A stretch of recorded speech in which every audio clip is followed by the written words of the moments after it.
Som. Então vamos fechar os olhos, elevando o nosso pensamento a Deus, a Jesus, aos bons amigos espirituais que coordenam e dirigem essa tarefa, rogando para que nesta manhã possamos desenvolver o tema proposto do nosso estudo da série psicológica de Joana de Ângeles e que consigamos levar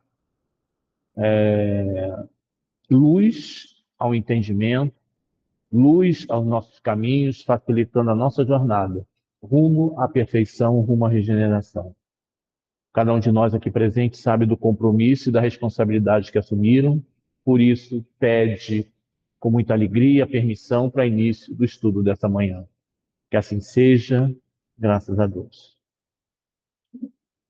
Então, mais uma vez, bom dia a todos, bom dia a todas. Vamos começar o nosso estudo com um pouquinho de atraso, mas, enfim, são coisas que acontecem, né? Então, nós vamos trabalhar hoje essa mensagem, começar a trabalhar essa mensagem, que não vai acabar hoje, graças a Deus, né? Para a gente poder aprofundar bastante, tirar todas as dúvidas, né? Então, vamos lá. A Joana começa a mensagem com esse texto. O processo da evolução constitui para o espírito um grande desafio. Acostumado às vibrações mais fortes no campo dos sentidos físicos, somente quando a dor o visita é que ele começa a aspirar por impressões mais elevadas, nas quais encontre lenitivo, anelando por conquistas mais importantes. Então a Joana começa o texto já desenvolvendo o processo da evolução do espírito imortal. E aí a gente repete, como eu já repeti muito isso, né? Eu repito muito, e não é mentira porque os espíritos nos disseram isso. Fomos criados simples e ignorantes, né? É verdade? É verdade. Mas não é tão simples assim, né? Se a gente olhar essa expressão criados simples e ignorantes, ela é muito simples.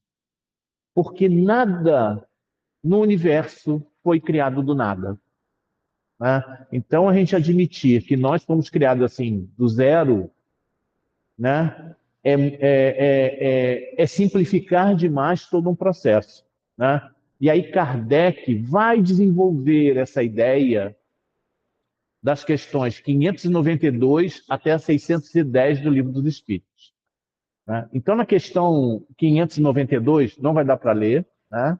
Mas tudo bem. Kardec vai perguntar se o homem é mais inteligente do que os animais, embora alguns animais pareçam ser mais inteligentes do que ele, né? E é interessante que eu estava pesquisando, aí eu vi um pesquisador, então ele estava testando a questão da inteligência com os animais. Então, o que ele fez? Ele pegou o corvo a gente sabe que é dos animais que tem essa inteligência, né? E isso chama a atenção dos cientistas. Então, o que eles fizeram? Eles fizeram uma caixa com uma boca, e nessa boca, lá dentro tinha um mecanismo. Então, qual era a ideia? Do corvo soltar um objeto pesado, esse objeto pesado move o mecanismo e sai com o alimento, né? Então, o que eles fizeram? Botaram vários animais na mesma jaula e vários objetos. Um deles percebeu que se ele pegasse um graveto e empurrasse dentro do tubo, o alimento saía sem a necessidade de colocar as pedras lá dentro. E aí, assim, quanto tempo um homem levaria para ter essa ideia? Percebe? Então, é essa a ideia. Então, se Kardec já teve essa ideia naquele tempo, é isso que ele vai perguntar. Mas tem animal que parece ser mais inteligente que o homem. E aí os espíritos vão dar uma resposta muito interessante, que o homem é um ser à parte na criação, né? E aí eles vão dizer que por vezes se rebaixa ou que se eleva bem alto, né? Então é interessante esse contexto. O homem, ele pode ser o que ele quiser. Se o homem quiser ser uma planta, ele vai ser uma planta. Se o homem quiser ser um leão, ele vai ser um leão. Só que o leão nunca vai ser um homem. A inversa não funciona. E é isso que os espíritos vão dizer. Fisicamente ele é como os animais, mas ele tem inteligência para prover as suas necessidades e a sua conservação. Então, o que os espíritos vão dizer? Que não é o corpo físico a diferença, porque os corpos se destroem. Porque a diferença está no espírito, cujas características só ele pode compreender, porque ele é livre e se distingue dos animais pela capacidade de reconhecer a Deus. Por que os espíritos dizem que é completamente livre? Porque nós temos o poder da escolha, algo que o animal não tem, né? Os espíritos superiores vão dizer que os animais nos reconhecem como deuses. E aí e eles vão colocar a mesma proporção. Os animais estão para nós como o homem está para Deus, como o homem está para Deus. Então, nós nunca vamos chegar a Deus, assim como os animais nunca vão chegar como nós, né? Não vão ser como nós, né? Nesse momento, né? Na questão 597, Kardec vai perguntar se há nos animais um princípio independente da matéria, né? Então, assim, se o animal é inteligente, tem alguma coisa que ele faça exercício dessa inteligência, e os espíritos superiores vão dizer que sim, existe um princípio nos animais que sobrevive ao corpo. E eles vão dizer, aí Kardec pergunta, podemos chamar de alma? Aí o espírito fala assim, vocês podem chamar do nome que vocês quiserem, dependendo do sentido que vocês empregam essa palavra. Mas tendo em mente o seguinte, ela é inferior à alma do homem. Ele tem uma alma, você pode chamar de alma, é um princípio que existe ali, mas ela é sempre inferior à do homem. E na questão 607, Kardec, aí, ele vai trabalhando, né? Kardec, ele tem, eu me admiro dele, porque ele vai trabalhando até ele chegar onde ele quer. Na questão 607, Kardec vai desenvolver a evolução, questionando, ora, se como é que esse espírito simples e ignorante conhece os instintos? O espírito é criado, é um livro em branco. É um livro em branco, mas ele traz alguma coisa. Ele tem algum conteúdo, né? Então, de onde o espírito, se ele é criado simples e ignorante, de onde ele cria, de onde ele traz esses instintos? Ele não parte do zero.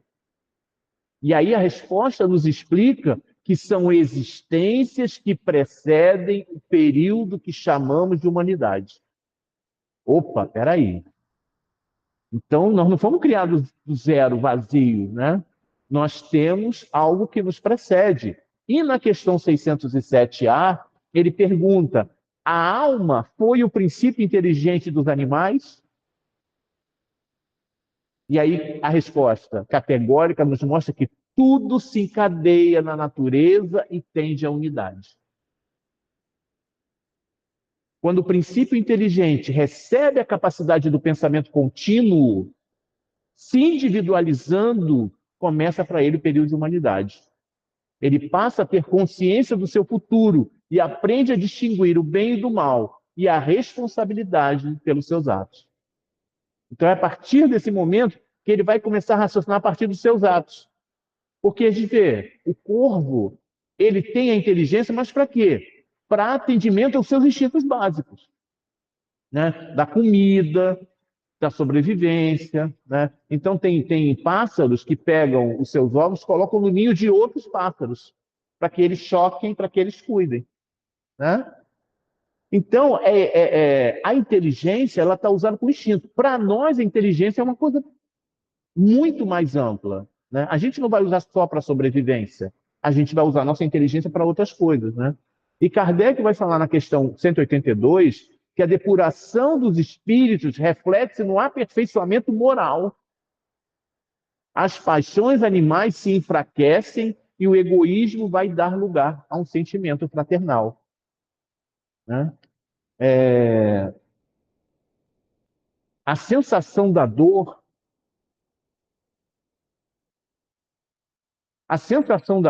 o faz afastar das situações semelhantes às que viveu. É isso mesmo. Isso. A sensação de dor né, como a Joana fala no texto, vai fazer com que a gente comece a se afastar das situações que viveu sem compreender a razão, né? Então você já deve ter ouvido aquelas algumas expressões tipo gato escaldado tem medo de água fria, ou cachorro mordido por cobra tem medo de linguiça.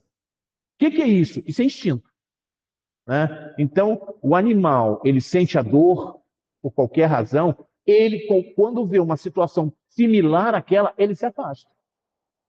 Ele vai se afastar. São expressões do instinto do animal. E é essa a diferença para o homem, né? O homem, ele vai tirar lições dessas experiências dolorosas para fazer com que ele progrida. Então, por exemplo, o homem vai saber que se pegando eu não gosto da primeira do gato escaldado, mas eu vou pegar a segunda do mordido. Então, por exemplo, o homem vai ter o discernimento do que é uma cobra, do que é a linguiça. Ele vai entender isso. O animal não vai ter esse entendimento. Pode ser que com a repetição, mas da primeira vez ele já vai começar a ter esse discernimento, né? E quando ele começa a se defrontar com essas experiências novamente, ele vai saber como lidar. Ele não vai sofrer da mesma maneira. Ele vai direcionar sempre a sua atenção para coisas mais importantes, né? Então, o fogo, né? Óbvio, os primeiros homens, eles se queimaram no fogo porque não sabiam o que aquilo era. Mas eles sabiam que aquilo era bom, mas perigoso. Então, eles passaram a controlar o fogo, né? Tanto é que a gente usa isso na nossa casa, né? É perigoso? É perigoso, mas a gente tem o controle dele.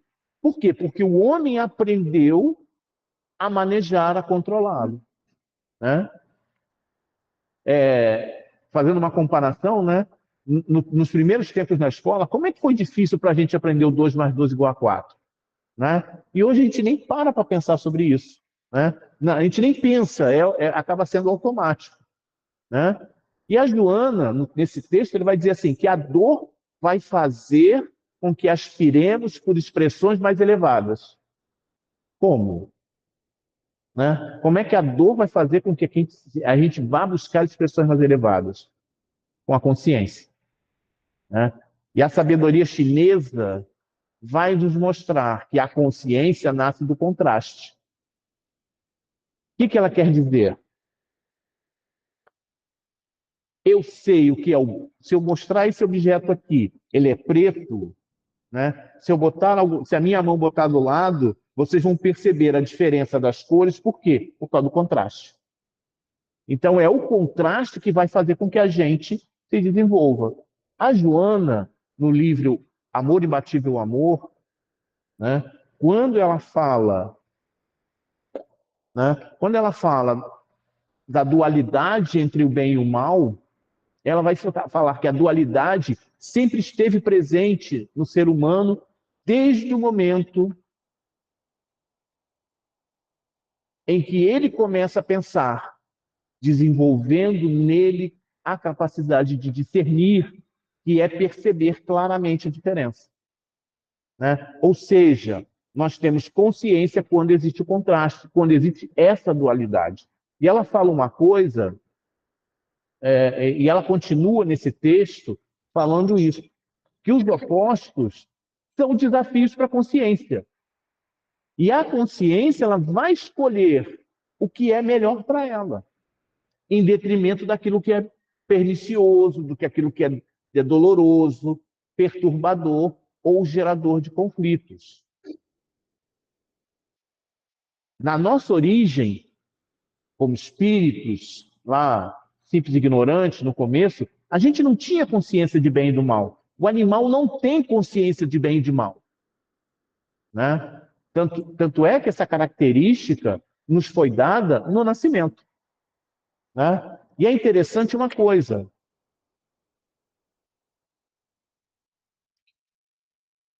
E aí vamos falar um pouquinho de Jung para a gente falar dos mitos, né? Qual era a árvore? Qual era a árvore cujo fruto Adão e Eva não podiam comer? A do conhecimento do bem e do mal, né? Aí a gente pensa assim, conhecimento do porquê? Não nos é facultado o conhecimento do bem e do mal? Não é isso. a tradução, a palavra escolhida para a tradução, ela foi equivocada, né? Na verdade, é definição de bem e do mal. Então, a árvore da por que a definição de bem e do mal? Então, quando Adão e Eva andavam pelo Éden, pelo jardim de Éden, o que era o bem e o mal para eles? Era o bem e o mal de Deus. Era aquilo que Deus havia oferecido como bem e como mal. Quando ele come o fruto da árvore, da definição do bem e do mal, ou do conhecimento do bem e do mal, ele estabelece para si o bem e o mal. Então ele vai entender o que é bem e mal para ele. Por isso é que logo depois ele fala assim, eles se viram nus e foram se cobrir, porque eles entendiam para eles que aquilo era ruim. Compreender essa ideia, porque isso é muito sutil, né? O que é bem e mal para a gente? Se a gente for parar para pensar, cada um de nós tem uma definição de bem, do que é bem e do que é mal. Né? Então, por exemplo, pegar um exemplo, em determinadas culturas, até entre os indígenas, se uma criança nascesse com uma deficiência física, ela era sacrificada. Para a gente, isso é um absurdo. Mas para eles, estava certo. Então a gente vê como é que essa definição de bem e de mal ela é muito ampla. Mas qual é a verdadeira definição de bem e de mal? É de Deus. E é para lá que nós estamos caminhando. Né? Joana vai dizer que a gente vivia pelo instinto, pela sobrevivência e pela reprodução. Nós agíamos mecanicamente. E essa ação repetitiva cria espaço para o conhecimento, para o pensamento e para a faculdade de discernir. Pois com esse desenvolvimento que você fez do bem e o mal, usando o exemplo, eu vejo assim, países árabes, eles têm como permissão o casamento, a responsabilidade de ter várias mulheres, né? Ou seja, a questão moral e a questão ética, para colocar isso que você está falando do bem e do mal, moral e ética. Para nós, Ocidente, isso é incompreensível. Mas, porque nós temos uma moral e uma ética diferenciada de um outro povo, vocês já entenderam onde eu quero chegar, né? Sim. Para eles lá, está combinado, isso daí vale, a moral e a ética valem, para nós já não vale, né? É mais ou menos isso que você está querendo colocar para a gente. E aí eu puxei exatamente para isso, o bem e o mal está relacionado com a moral e a ética também de um povo, de um hábito, não está? Ou não? Tá. Sim, está ligado. Tá ligado a essa questão de ética e moral. O que os espíritos vão dizer muitas vezes na questão? O que se desenvolve primeiro, a inteligência ou a moral? Eles vão dizer, a inteligência vai primeiro e a moral vai em seguida. Né? E se nós. E a gente tem que tirar a ideia, isso a gente tem que tirar também essa ideia, quando a gente estuda o espiritismo, quando fala assim, nós estamos no mundo de provas e expiações. Beleza, todos os espíritos aqui são de provas e expiações? Quase todos. Né? Mas nós estamos em níveis diferentes de provas e expiações. Então, imagina uma escola, uma grande escola, onde tem todas as séries, da primeira à nona. Então, no intervalo, vão conviver crianças da primeira até a nona série.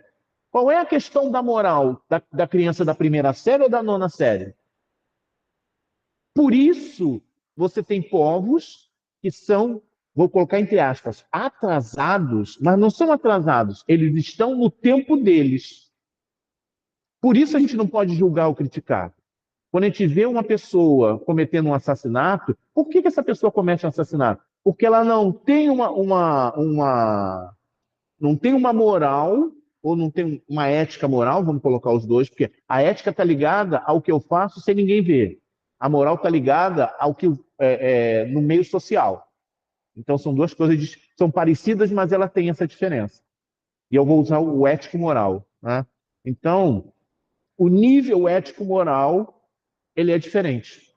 Então, aquele que assassina, tira a vida do outro, ele ainda não tem uma compreensão da importância dessa questão do amar ao próximo como a si mesmo, que Jesus nos orientou e que está no mandamento da lei. Ele não tem ele não tem esse aprendizado.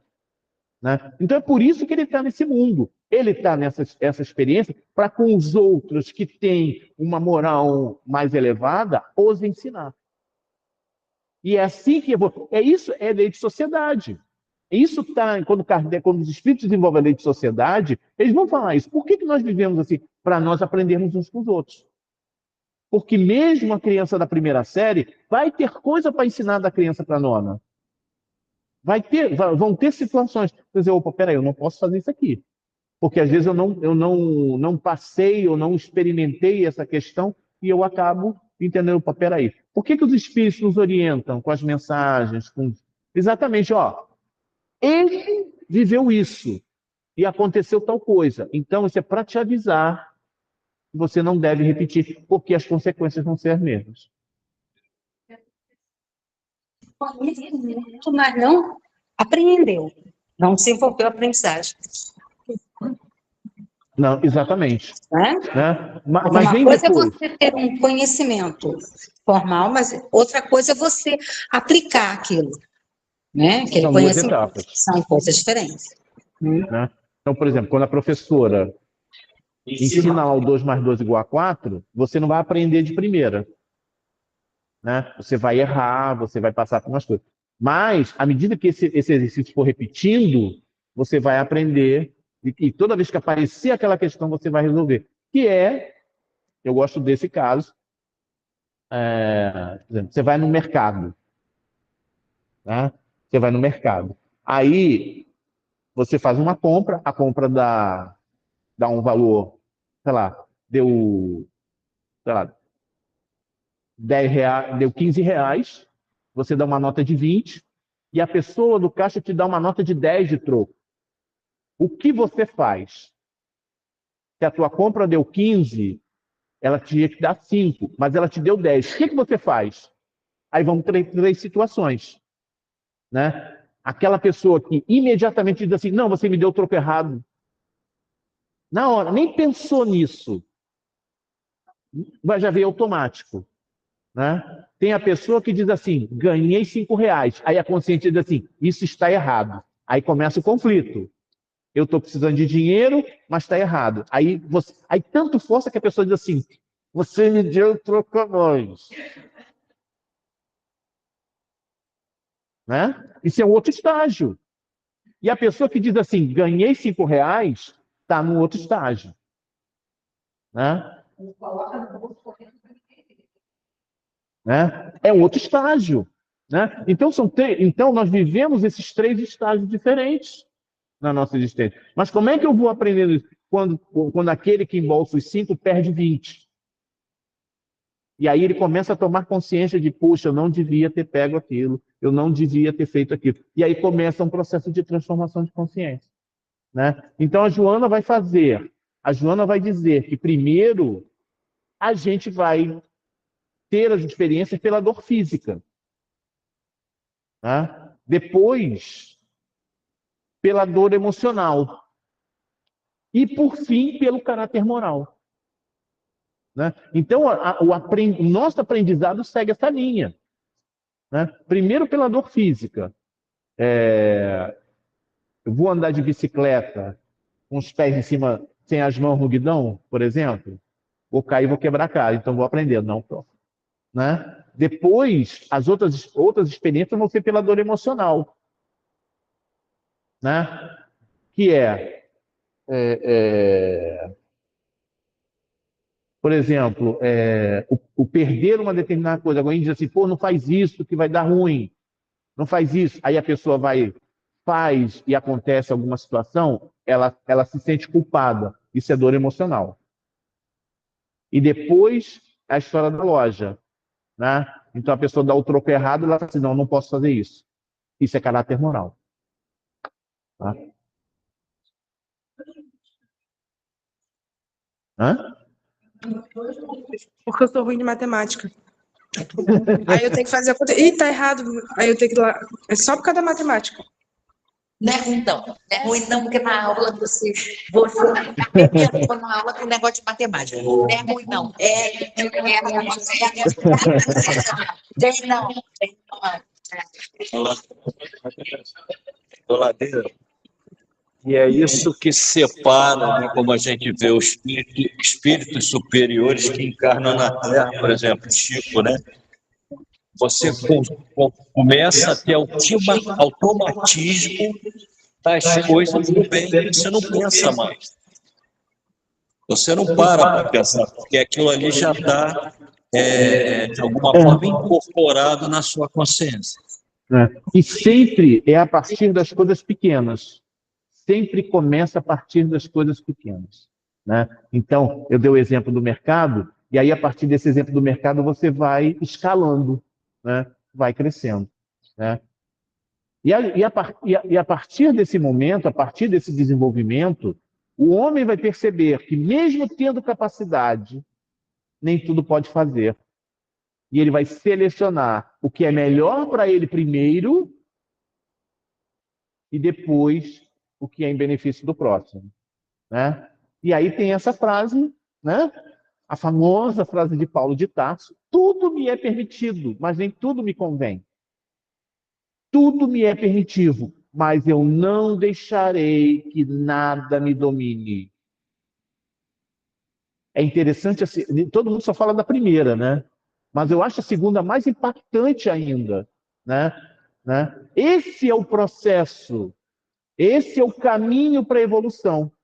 É quando eu começo a tornar consciente ações que são controladas pelo inconsciente.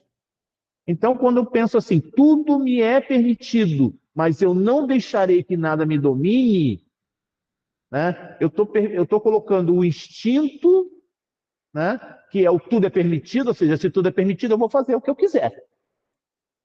Né? Mas quando eu coloco a condição, não deixarei que nada me domine, eu estou colocando o meu consciente controlando aquelas coisas, entendendo, olha, isso aqui já não serve mais para a gente. Né? Sempre lembrando que numa determinada época da nossa existência, nós tiramos a vida uns dos outros. E hoje, para a gente, isso nos causa, né, um incômodo. Né? E aí a frase de Jung, né? Eu adoro essa frase. Né? Até você se tornar consciente, o inconsciente vai dirigir a sua vida e você vai chamar isso de destino. Vai chamar de karma, vai chamar de causa e efeito, vai chamar do que você quiser. Mas o que é isso? É o inconsciente. São as ações do inconsciente. Né? Então tem um amigo que conta uma história muito interessante. Ele diz assim, que tem ele foi encontrar uma conhecida, uma amiga da casa espírita, porque eles iam fazer um trabalho, e ela falou assim, me encontra porque eu estou terminando de fazer o cabelo. Aí ele foi, né, foi no salão de cabeleireiro, aí ela sai com aquele cabelo lindo, escovado, maravilhoso. Quando ela sai, né, quando eles saem do salão, quando dobra a esquina, ela pega um palito, faz um coque e prende. Aí ele fala assim, mas por que você fez isso? Você acabou de ser cabeleireiro, você já está prendendo o cabelo? Aí ela disse assim, eu não sei, eu me sinto mais segura assim. O que é isso? Quando você pergunta alguma coisa para alguém, por que você fez isso? E a pessoa diz, eu não sei, isso é inconsciente. Fala, Janaína. Isso daí são os complexos, né? Quando você não tem consciência, não coloca a luz naquela questão que você tem, você é tomado pelo complexo. E aí você atua com o seu inconsciente. O seu consciente não sabe nem o que você está fazendo. E aí você, assim, quando alguém fala alguma coisa, assim, uma besteira, e você explode. Uma besteira, que todo mundo fica olhando para tua cara, doido, alucinado. Por que ela agiu desse jeito, meu Deus? Foi exatamente, você foi pego pelo seu inconsciente, pelo seu complexo. Alguém, em algum momento na sua vida, na sua história, fez aquilo contra você e aquilo se referiu àquele passado, aquela frase se referiu ao passado e não naquele momento. E aí você vai, explode e ninguém entende. Depois, quando você se acalma, você fala: meu Deus, o que que eu fiz? Nem você sabe por que que você fez isso.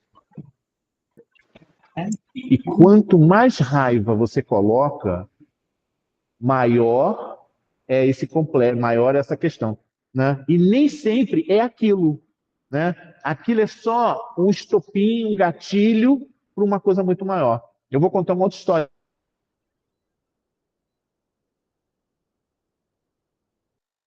Quando ele era criança, né? O pai, ele foi demitido do trabalho, né?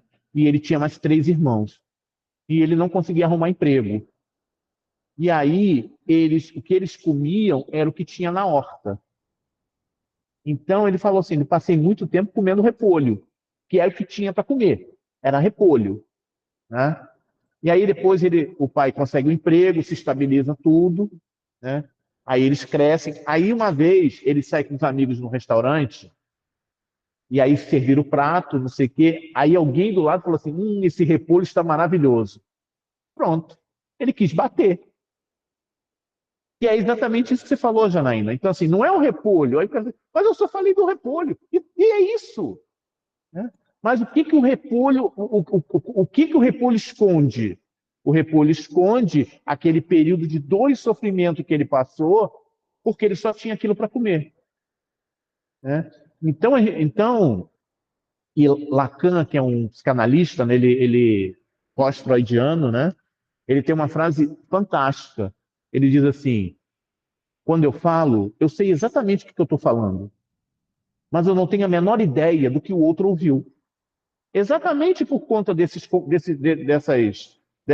questão. Que aí é o que Jung vai falar do símbolo.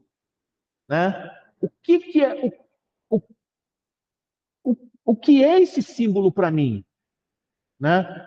Porque quando a gente fala por exemplo, quando a gente pega a palavra pai, o que, que a palavra pai significa? Para cada um de nós tem.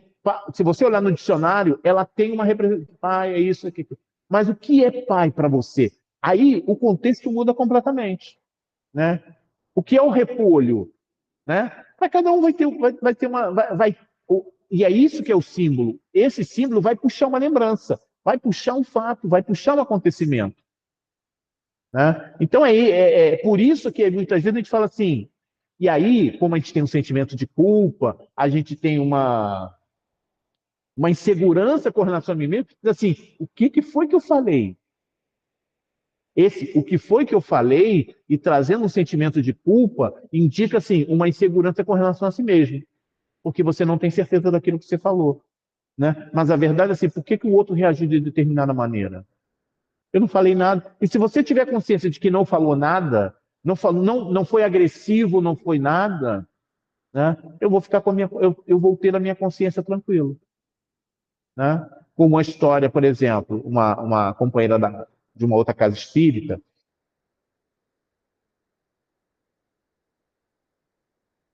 ela sentou na parte da frente e falou para o motorista assim: bom dia. Aí o motorista falou assim: bom dia por quê?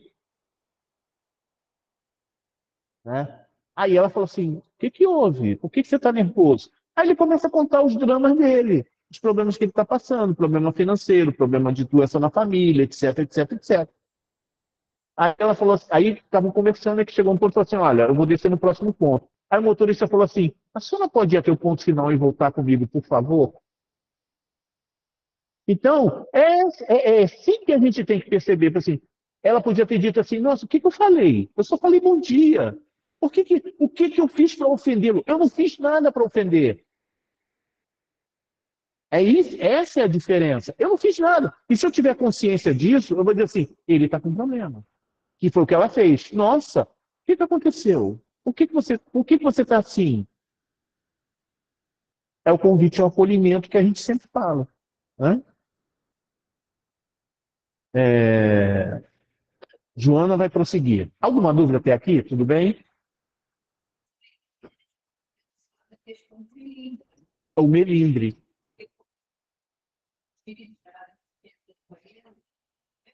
Nem tanto, talvez, às vezes, depende da pessoa física, mas Como ela recebeu. E aquilo despertou ela. Em termos de É. sentimento. O melindre são duas questões. Né? Primeiro, é a insegurança com relação a si mesmo, né? E a gente coloca tudo como melindre. Né? Tudo na nossa vida acaba sendo melindre. E eu só ouvi essa palavra, eu conheci essa palavra dentro da casa espírita.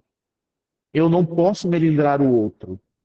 Né? Como se o melindre fosse uma coisa assim muito... Mas, na verdade, assim, como é que o outro recebeu? Né? Então, a questão é ser... O melindrado é sempre a causa do problema. É sempre a causa do problema. Mas tem um outro lado. Eu ajo com grosseria, aí o outro reage, ele é melindrado, e eu não olho para mim. Né? Então, qual é a divisa? Não tem divisa, é muito tênue. Né? Mas como é que eu estou naquele momento? Como é que eu reajo naquele momento? Essa é a questão. Né? Como é que eu estou reagindo a esse contexto?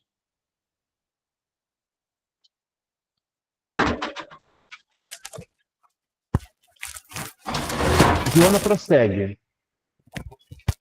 Vivendo em luta constante contra os fatores constringentes.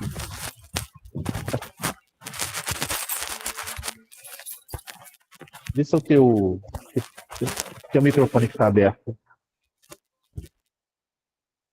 Vivendo em luta constante contra os fatores constringentes do estágio em que se demora, vez por outra experimenta paz, que passa a querer de forma duradoura. No começo, são as dores com intervalos de bem-estar que o assinalam, até conseguir a tranquilidade com breves presenças de sofrimento, culminando com a plenitude sem aflição. O que é que são fatores constringentes? Eu adoro essas palavras da Joana, né? E aí isso a gente vai aprendendo muito. O que são fatores constringentes? As vicissitudes. Né? Quando Kardec pergunta aos espíritos, né, na questão 132, ele pergunta assim, ele pergunta para os espíritos, qual o objetivo da encarnação? Ele não fala reencarnação, ele fala, por que a gente encarna? Aí a resposta dos espíritos é assim, mais ou menos assim, Deus os obriga a encarnar para que possam chegar à perfeição. Né?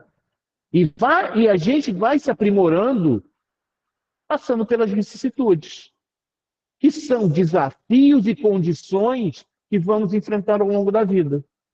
Né? Então, todos os desafios e todas tudo que aquilo que a gente passar. Então, o que são vicissitudes? Nascer branco, nascer negro, nascer no Brasil, na Europa, na África, ser rico, ser pobre, ter o corpo perfeito, ter uma deficiência, ter qualquer... Tudo isso, essas vicissitudes, essas experiências pelas quais nós passamos, vão nos ajudar a criar bagagem para o enfrentamento de situações mais à frente. Então, a gente até conversa, né, quando faz os estudos do ESD, por exemplo, quem são os anjos da guarda? Quem são os nossos mentores espirituais? É um espírito elevado? É um espírito elevado, mas é um espírito que já passou pelas experiências que nós estamos passando hoje, então ele já tem conhecimento para poder nos ajudar no que é preciso. Né? É igual um monitor de turma, né? Monitor de uma matéria na faculdade. Né? Por que aquela pessoa se torna monitor? Porque ela tem um conhecimento, ela não é o professor, mas ela tem conhecimento suficiente para passar para os alunos. É alguém que já passou por essa experiência, é alguém que passou bem por essa experiência, conhece os meandros e tem condição de nos orientar. Né? Então, esse é o mentor, esse é o nosso mentor. Né? É alguém que já passou por essa experiência e já tem condição de se desenvolver. Né? E, de acordo com o Espiritismo, as vicissitudes da vida são provações que a gente tem que passar pela nossa experiência com a finalidade do progresso, aprimoramento e experiência. Ladeira, que tem até uma outra didática que se faz também sobre piloto de avião. você se sentiria mais tranquilo em ouvir assim: senhores passageiros, bom dia, sou o piloto Marcelo, 35 anos de experiência, 20 anos com esse equipamento, ou você gostaria de ouvir assim: senhores passageiros, meu primeiro voo, estou vindo de um teco-teco, é um prazer levá-los. Exatamente. E vão com Deus. O senhor também. Então, se nós temos um desafio pelo caminho, né, a solução desse desafio vai implicar em quê? Em acerto e erro. Porque se pressupõe que as experiências, os desafios que nós estamos enfrentando são coisas novas, né? São novidade para a gente. Então, por isso que a vida vai ficando mais... É igual um jogo de videogame. A fase seguinte é sempre mais difícil que a anterior. Então, as nossas fases vão ficando cada vez mais difíceis. Né? Não? É tudo... Não, não é tudo fácil. Né? Então, e resolver esse desafio vai implicar em acerto e erro. Né? O acerto vai trazer o prazer, a satisfação. Né? O erro vai causar dor. E a não ser que você tenha um distúrbio da psique chamado masoquismo, né? Todos nós queremos evitar a dor. Né? Masoquista é aquele que sente prazer sentindo dor. Né? Nós não somos masoquistas. Né? Então, nós queremos evitar a dor a qualquer custo. Né? O problema desse a qualquer custo é nós camuflamos essa dor. Né? Muitas vezes, assim, a gente camufla, a gente não quer, a gente passa por uma experiência, aí quebra a cara, sente dor. Aí, daqui a pouco, a vida te convida a passar pela minha experiência e diz, não eu vou sentir dor e eu não quero sentir dor.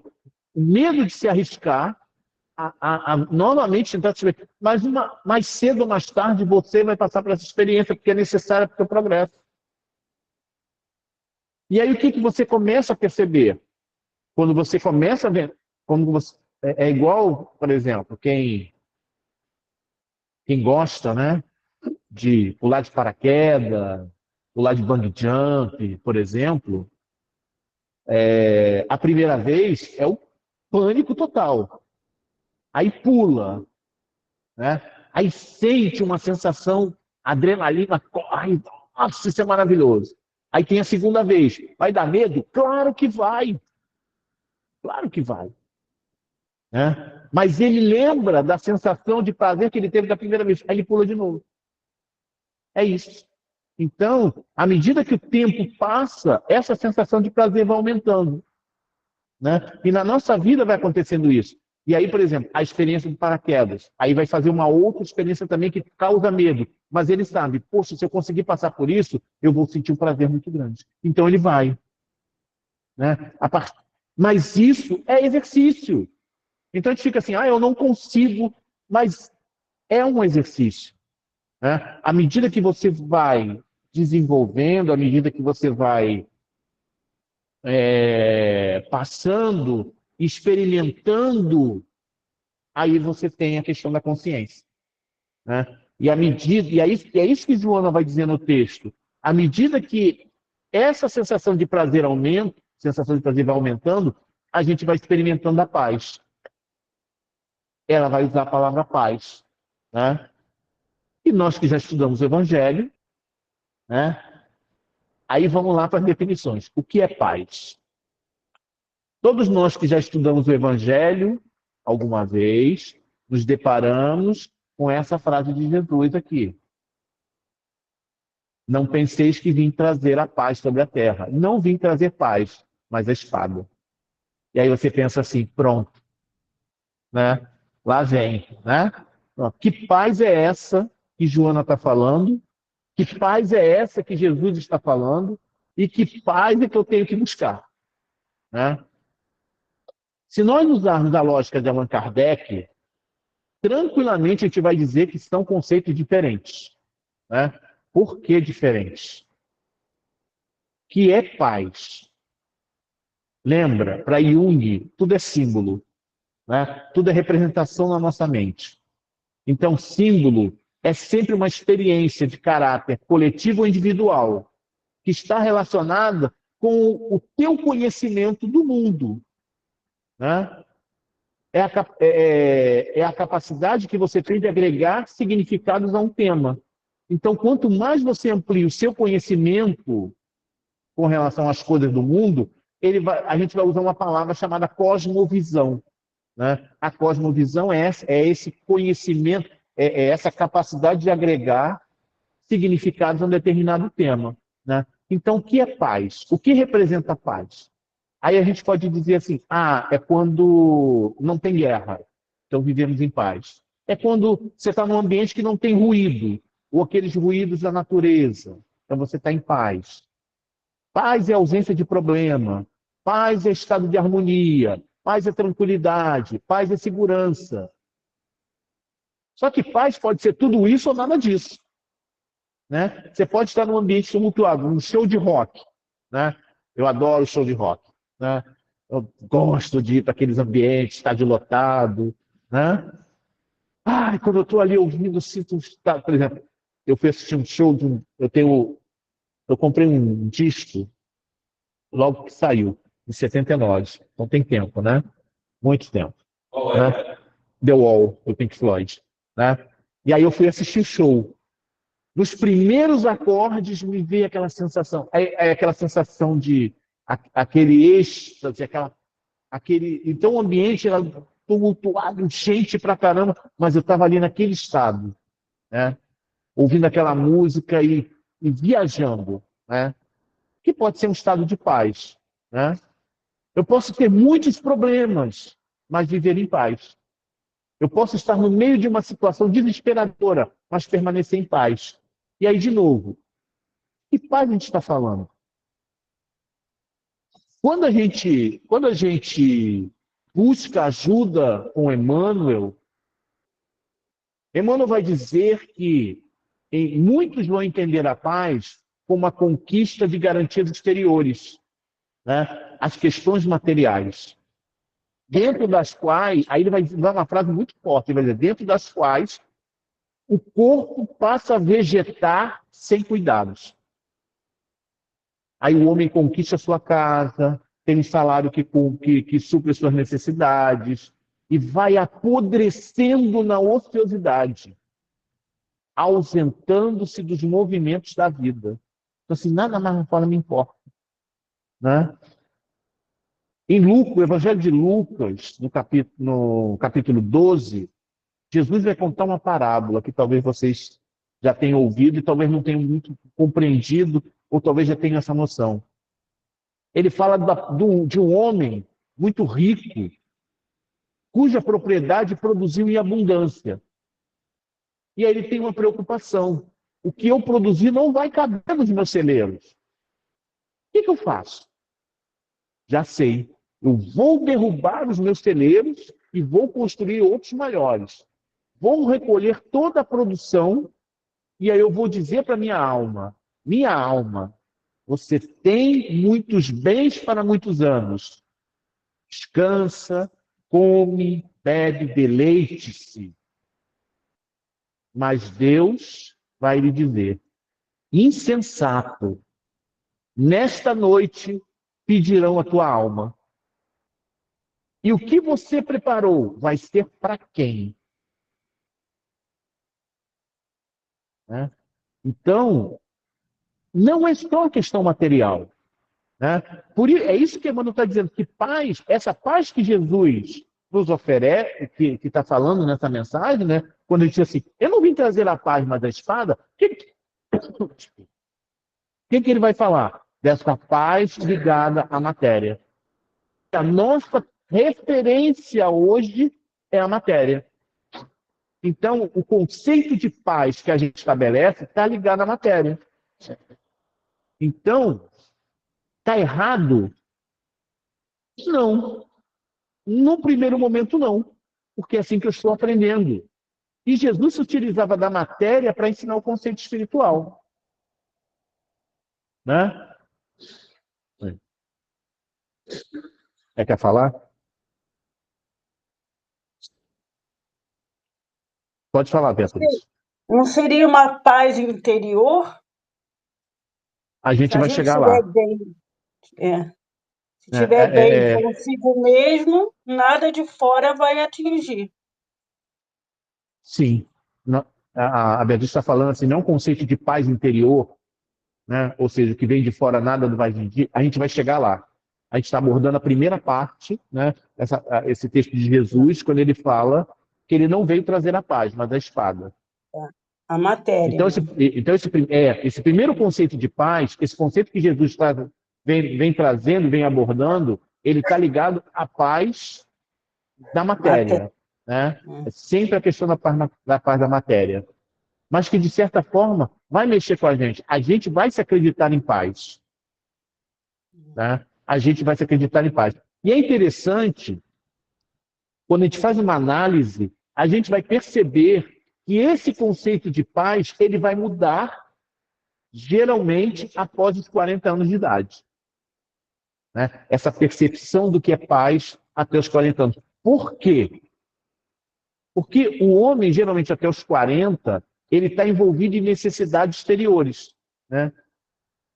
Ter um emprego, formar uma família, ser bem-sucedido, ter uma estabilidade financeira, ter casa própria, ter um carro legal. Quando o indivíduo ele passa dos 40, essa importância ela não acaba, mas ela diminui. Né? Eles vão perdendo um pouco do significado na construção psíquica. E aí começam as crises existenciais. E é nessa hora que o Titi Jung entra e diz assim, agora você está descendo a montanha, então vou te ensinar como descê-la. Né? Eu tenho um dos atendimentos que eu faço, é um jovem, né? Jovem, ele já tem, mas está nessa faixa, 30 e poucos, né? E ele fala assim, e ele, numa das sessões, das últimas sessões, ele disse assim, eu estou sentindo a necessidade de buscar uma religião. Eu estou sentindo a vontade de buscar. É esse contexto, é isso que Jung está falando. Né? Até os 40, porque é o ápice, né? Imagina assim, a nossa média de idade de 80, óbvio, é média, não é que assim, todo mundo vai ver. Então, nessa média de idade, 40 é o topo da montanha. Né? Então, quando eu chego ali, teoricamente, é onde eu vou ter atingido tudo aquilo, né? As questões materiais. E aí eu vou passar a ter mais tempo vivido do que a viver. Então, eu começo a ter um olhar diferente. Né? Então, quando a gente olha, por isso que a maioria dos frequentadores da casa espírita são pessoas com mais de 40. Porque esse foco, a busca da questão espiritual. Né? E é essa paz que Jesus quer nos ensinar. E, de novo, não é que o jovem não tenha condição de buscá-la, mas o foco dele acaba sendo outro, até pelas questões de sociedade. Então, a gente sempre incute no jovem, nos nossos filhos, aquela ideia, você tem que ser alguém, você tem que ter a sua própria subsistência, eu não vou estar vivo a vida inteira. Então, o que acontece? Fortalece, né, essa ideia da busca material. E aí, quando chega, percebe, não é um erro, não é um desvio da pessoa, mas às vezes as questões de sociedade nos obrigam a isso, nos forçam a isso. E aí chega um momento que ele diz assim, cara, isso não é tudo. Né? A vida, a questão material não é tudo, tem que ter alguma coisa a mais. Né? E aí a gente vai trazer um conceito muito interessante, né? Trazendo. Fala, peraí, a Janaína. Né, que nós, seres humanos, precisamos do equilíbrio. Então, a parte material não é errada, mas também não podemos ser todo voltado para a parte material. Então, assim, quando nós buscamos, eu acredito que quando a gente chega, né, na idade dos 40 anos, nós começamos a ter um pouco mais de consciência desse equilíbrio. Então aí a gente vai buscar algo a mais, até mesmo porque senão só o material não nos satisfaz mais. E a Joana fala no livro, né? Chega um momento em que você já não quer mais apenas se reproduzir, construir, você tem que buscar algo a mais. Vem de dentro, né? Vem do seu ser. Então, eu acredito que essa que é a questão. Aos 40 anos, dá aquele baque. Eu conquistei, e aí? O que eu vou fazer com isso? Que é o consciente, é a lei divina gravada, né? Então, essa lei divina nos chama. Então, eu gosto muito desse exemplo, né? Por isso que as obras espíritas nos ajudam nesse. Saulo de Tarso, ele esteve na presença de Jesus por pelo menos 3 vezes antes da experiência de Damasco. O que isso quer dizer? Que esse chamamento espiritual aconteceu na nossa vida por diversas vezes. Antes do momento que a gente dizia, opa, peraí, isso aqui é o caminho. Fala, Marcelo. Eu queria trazer essa questão, né, dos 40. Jesus fala, né, dá a César o que é de César e dá a Deus o que é de Deus, né? Aí já tem um equilíbrio de balança. Será que aos 40 anos, um pouquinho menos ou um pouquinho mais, eu começo a entender que eu posso começar a balancear a minha vida, harmonizar a minha vida com as experiências passadas que eu tive, que deram certo ou não, e fazer com que o pêndulo da balança agora comece a ficar mais horizontalizado, sabendo que o que eu vou fazer agora no futuro tem muita representatividade com o que eu fiz no começo, entendeu? Porque eu ganhei uma coisa que eu acho que é importante, se chama maturidade e experiência. Sim, sim. Eu vou antecipar um conceito que eu vou falar mais na frente, né? Até do exemplo, mas eu vou antecipar, que é, pega esse nosso caminho espiritual, ou seja, do nascimento, da experiência como jovem, a busca da questão material e o retorno à questão espiritual, com a parábola do filho pródigo. A parábola do filho pródigo é a representação desse momento, dessa nossa jornada na vida.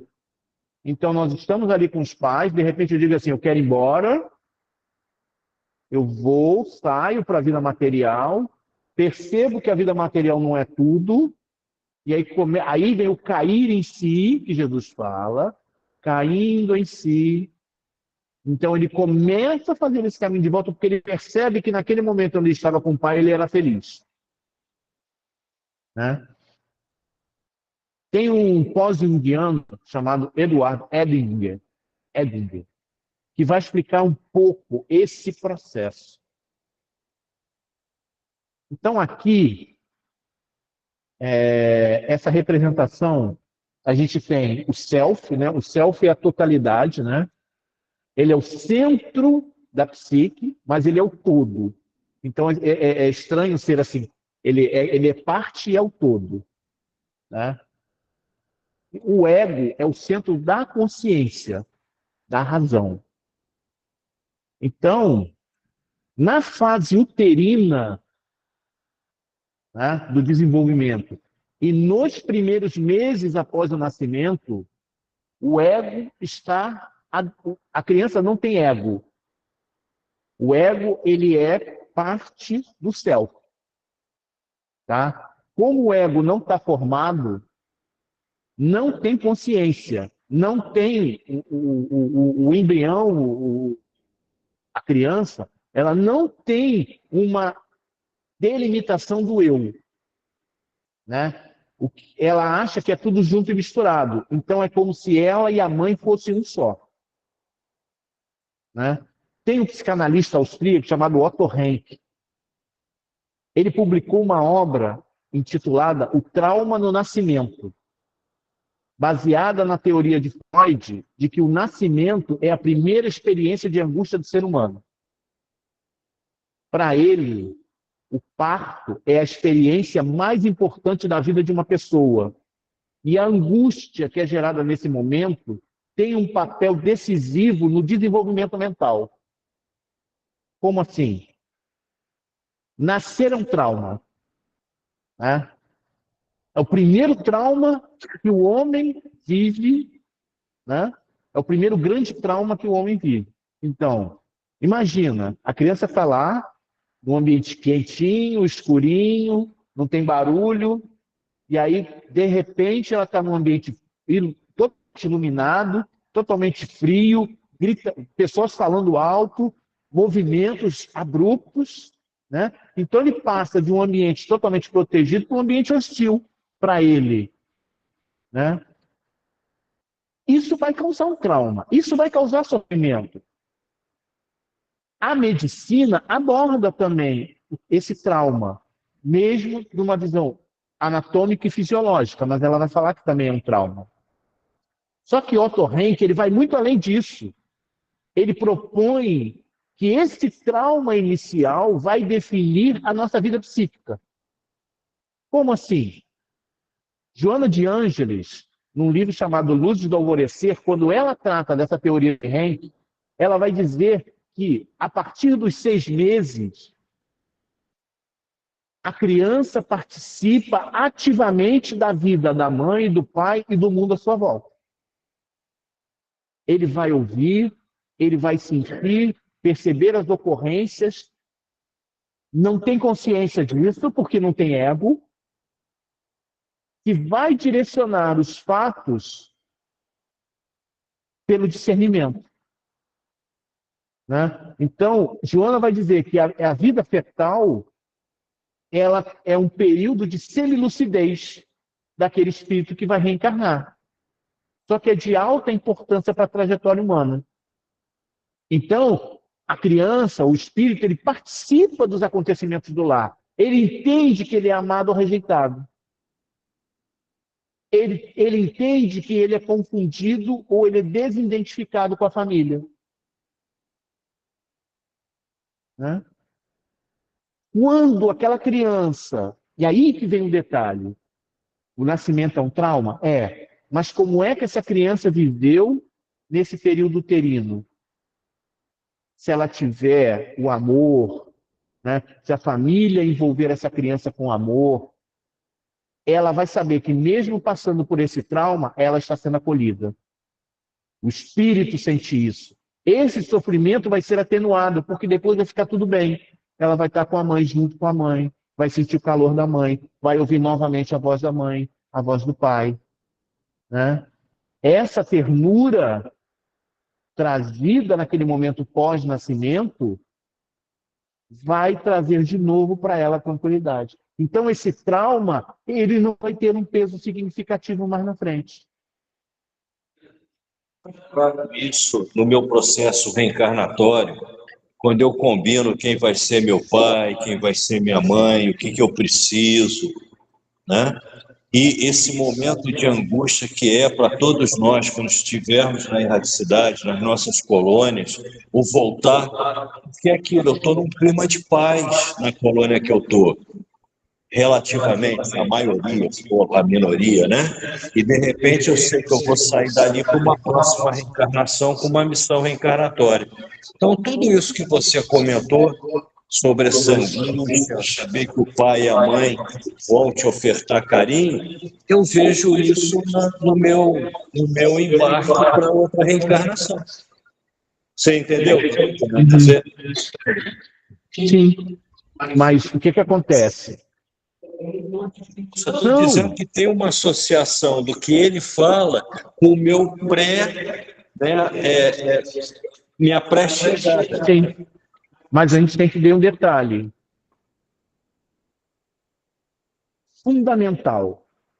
Nós temos livre-arbítrio. O livre-arbítrio me permite no momento lá, no plano reencarnatório, aceitar uma tarefa e no meio do caminho desistir dela. Então, todo esse processo, ele tem infinitas possibilidades, né? Não vou dizer milhões, bilhões, mas infinitas possibilidades. Cada gestação ou cada situação acontece de uma forma. Às vezes é o espírito que é revoltado, que não quer vir. A família amorosa acolhe. Às vezes o espírito é amoroso e a família não acolhe. Às vezes os dois, às vezes um rejeita o outro, que são inimigos, né, de longa data, não querem esse processo. E vem mesmo, né? E vem, porque é necessário. Eu vim. Vou falar assim como espírito. Eu vim. Fala, Francisco. Isso aí explica uma história que já me contaram. Isso mesmo que você está falando. Vem um projeto dele, né, de reencarnação, e ele, durante a gestação, ele começa a recuar. Aí vem como você está falando, o que está acontecendo nesse período de gestação? Qual é o comportamento dos pais? Uns podem acolher, forçar ele a vir, outros nem dão bola, acham que aquilo ali é normal, vai nascer e pronto, acabou. Aí entra, eu acho, o que você está falando, a rejeição é o comportamento que está em volta dele, na gestação. E é interessante que ele, o feto, o espírito reencarnante, percebe isso. Tem uma história do Divaldo. Ele foi fazer uma palestra. Numa determinada cidade. E aí chegou uma mulher para falar com ele. E ela disse assim: achei muito interessante a sua palestra e explicou muita coisa que está acontecendo comigo. Aí ela falou assim: eu tenho uma filha de 3 anos que toda vez que eu vou tocar, quando era bebê, ela não ficava no meu colo, porque ela chorava desesperadamente. Quando ia para o colo de outra pessoa, ela acalmava. Eu nunca amamentei a minha filha. Eu não amamentei, porque ela não queria. E hoje, com 3 anos, ela se refere a mim como aquela mulher. E aí eu entendi que isso é um processo reencarnatório. Aí o Divaldo falou assim: olha só, meus amigos espirituais estão dizendo que não é um processo reencarnatório. Mas como assim não é um processo reencarnatório? Ela tem 3 anos. Pois é, mas eles estão dizendo que não é reencarnatório. Vamos fazer o seguinte: daqui a 15 dias eu vou estar na cidade tal. Então, nesses 15 dias, procure refletir sobre tudo que aconteceu, se não aconteceu nada, se não teve nenhum problema, nenhuma situação, e a gente volta a conversar lá. Tá bom. 15 dias depois a mulher voltou, apareceu lá, estava ela, o marido, tinha mais outras pessoas. E aí ela falou assim: então, ela falou assim: não teve nada. Não teve nada que justificasse. Aí o Divaldo falou assim: olha, eles continuam me afirmando que é nessa encarnação. Como foi a gestação? Foi tudo tranquilo, né? Fiz os exames, fiz tudo normal. Tá, beleza. Como foi o momento que a bolsa estourou? Não, foi normal, a gente percebeu que a bolsa estourou, coisa e tal, aí fomos para o hospital. Como foi o parto? Não, foi tudo normal, não sei o quê. E quando nasceu? Não, foi tudo bem, mas... Aí a mulher para e diz assim: teve uma coisa. Aí ele fala assim: o quê? Quando nasceu, o médico disse assim: é uma menina. E eu falei: que pena, eu pensei que fosse um menino. Aí o Divaldo falou assim: pronto, o espírito estava ali, ouviu tudo. Então ele percebeu a negação, né? É isso que a Joana comenta aqui, o descaso, né? Ah, eu queria um menino. Aí ele fala assim, pois é, ele estava ali e ouviu tudo. Então ele acha que você não o ama. Eu amo de paixão. Só que a gente achava que era um menino, comprou tudo azul. O quarto é azul, tudo era azul. Mas eu não fiz por mal, eu não fiz por mal. Eu falei assim, aí de volta, não, você não tem que falar para mim, tem que falar para ele. Tem que falar para o espírito. Mas como é que eu vou falar com ele? Aí o Divaldo diz assim, olha só. Quando ela estiver dormindo, você chega do lado do berço e diz assim, minha filha, me perdoa. Eu não fiz por mal. E você vai contar toda a história, vai dizer que achava que era um menino, por isso que teve a decepção na hora, mas não é porque você vai dizer que a ama de todo o seu coração, que é tudo, e você vai fazer isso todo dia. Todo dia. Aí depois, Divaldo recebe uma carta, né? Contando o fim da história. Depois de 3 meses fazendo isso todo dia, a mãe estava na cozinha preparando o almoço. A criança chega e diz assim, mãe, coisa que ela nunca havia dito, e diz assim, você me ama? E ela chorando vai, abraça a filha e diz o quanto amava. Então, quando a gente for falar alguma coisa com uma criança, você pode dizer, se você chegar com uma criança, por exemplo, de 7 anos, 8 anos, e falar assim, eu te odeio, a criança vai dizer assim, a mamãe está nervosa. Mas se você falar isso com uma criança de 1, 2 anos, 3 anos, quem está ouvindo não é a criança, é o espírito imortal. Então isso vai ter um peso muito maior. Que é essa questão do trauma. É como eu trabalho essa questão com a criança. Né? É como eu trabalho, como é esse processo com o de amor e de carinho. Né? Eu vou continuar até dar 11 horas, e aí mas na próxima a gente volta dessa passagem. Fala, Isabel. Não? É. Então, depois dos 6 meses, né, a criança, assim, 5, 6 meses, tá? É mais ou menos nessa fase. Quando a criança ela começa a ter noção de si mesma, que aí quando ela começa a perceber que ela controla os dedos das mãos, é ela que mexe o pezinho, porque antes ela não tem noção, ela faz os movimentos, mas não tem noção. Mas depois de um tempo, é claro, esses 5, 6 meses vai diminuindo, tá, gente? Porque vai ser, mas tem criança de 3 meses que já mexe com o móvel, já faz isso, porque a gente está evoluindo. Né? Mas nos estudos, quando a criança começa a ter noção de si mesma, que ela entende que ela que controla as mãos, ela controla os pés, que ela começa a ter consciência. Né? Então, é esse desenvolvimento do ego. E esse ego, ele começa a se destacar do self, porque é a consciência. Mas vocês vão perceber que tem uma linha ali no meio. Essa linha, que é chamada eixo ego-self, é ela que mantém o ego atrelado, né? Ele mantém esse ego atrelado ao self. Né? E a proporção, e olha que isso é lindo, à medida que ele vai tomando consciência, esse ego vai se despontando, como o sol que nasce. É a mesma analogia do sol nascendo. Né? Então ele vai começando a tomar essa consciência. Quando a pessoa vai crescendo e vai tendo mais consciência, esse processo chega até o ponto mais alto. Né? A impressão que dá, né, parece uma dissociação na última figura, não acontece. Porque o ego e o self vão se manter conectados o tempo todo.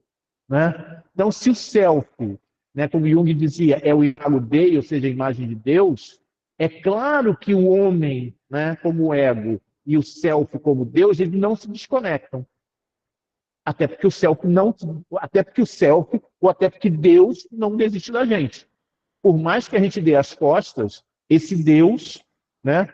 O Deus que nós acreditamos, né? O Deus que nós criamos essa ideia, ele não se afasta.